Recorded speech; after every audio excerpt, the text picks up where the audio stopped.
Hi, Marissa. I'm responding to your social networking post. It's definitely something that we're seeing more and more of in today's society.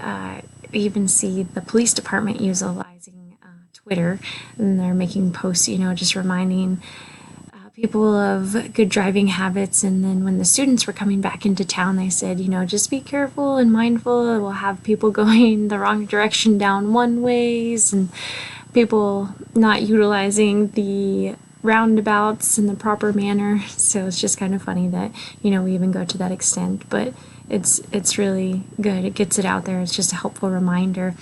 But we're also, all these companies have their Facebook pages. They're utilizing those to reach out, send information to, their employees or, the schools.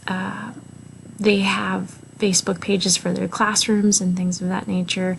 There's, so many different sites for the businesses to get onto. There's, where they can advertise their company, the jobs. We're seeing all types of those sites growing, and they're just being utilized more and more.